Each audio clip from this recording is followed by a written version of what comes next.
In this lesson, we're going to talk about how to tell clinically if someone is in shock. Let's start with the basics. What is shock? At its core, shock is a state of inadequate perfusion to end organ tissues. I like to think of it in terms of plumbing.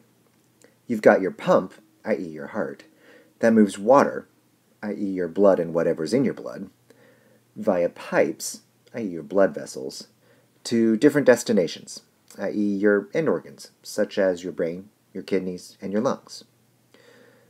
In a state of shock, you can have a problem with any part of the plumbing. Remember that there are 4 types of shock: hypovolemic, distributive, obstructive, and cardiogenic. In hypovolemic shock, there's not enough water to go through the system. In distributive shock, the pipes are leaky and can't keep the water pressure up. Distributive shock can be divided into 3 types: anaphylaxis, septic, and neurogenic. In obstructive shock, there's something blocking the movement of water between the pump and the pipes. And in cardiogenic shock, the pump's not working.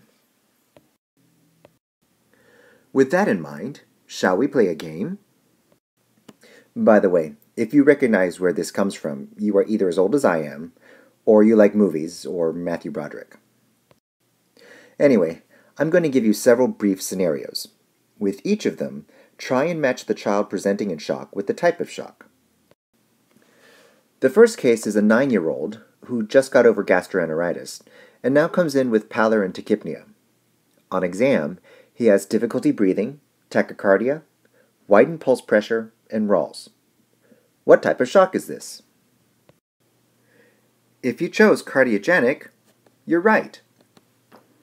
This child is most likely in cardiogenic shock due to a post-infectious myocarditis. The next case is a 2-year-old who comes in for 4 days of vomiting and diarrhea. He hasn't urinated today and is very sleepy. What type of shock is this most likely? If you chose hypovolemic, you're right. This child is most likely in hypovolemic shock due to a loss of volume and poor intake from his acute gastroenteritis. Next, we have a 12-year-old who is being treated for cellulitis with amoxicillin. However, she is now starting to spike high fevers and her rash is getting worse. What type of shock is this?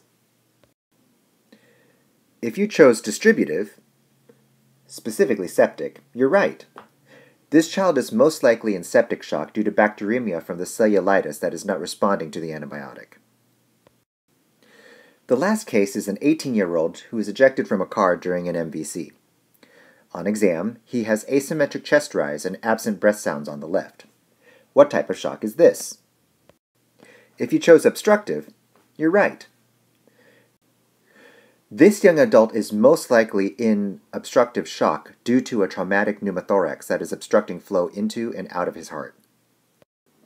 So now we've gone through all the different types of shock, but what does being in shock actually mean?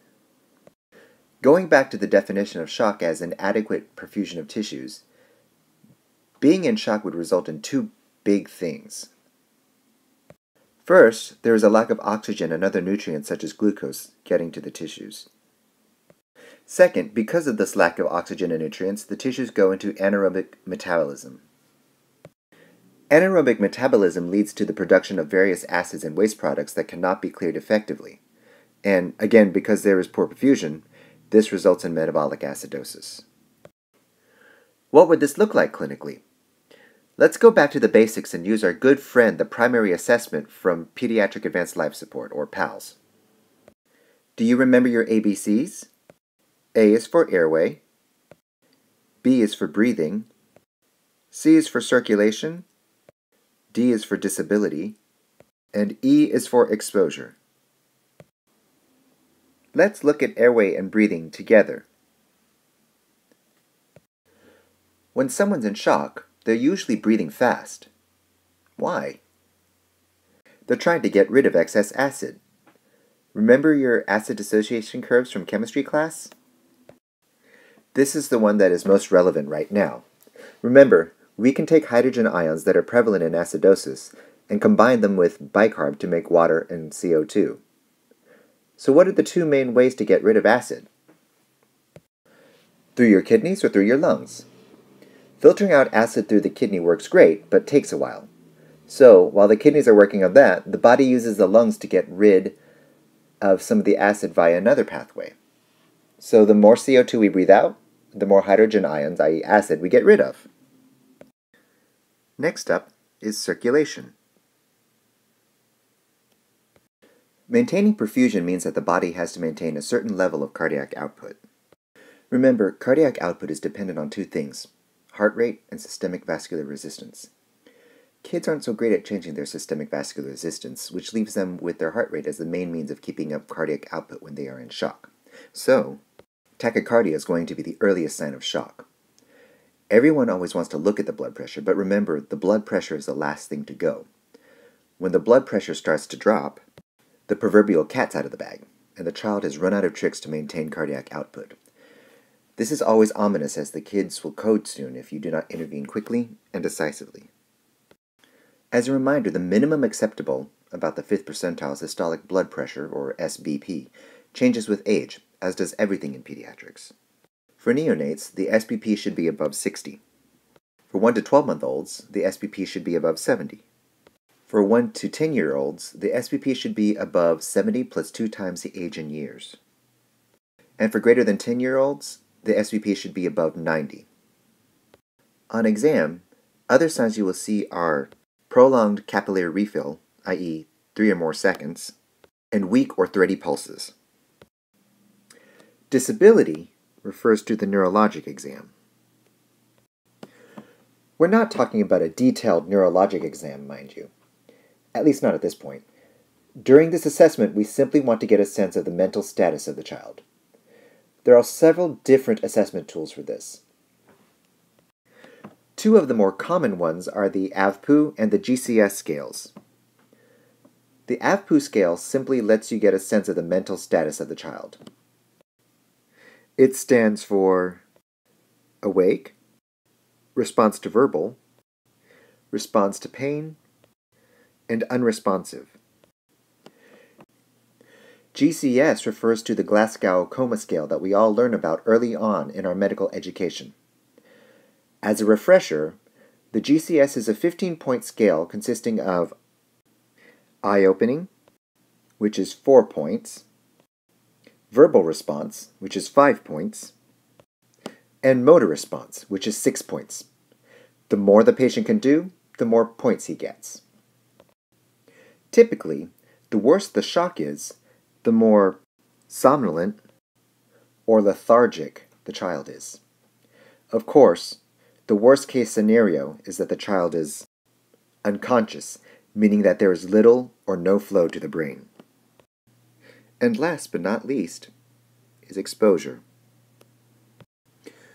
In the exposure assessment, look at the skin in its entirety and assess the temperature.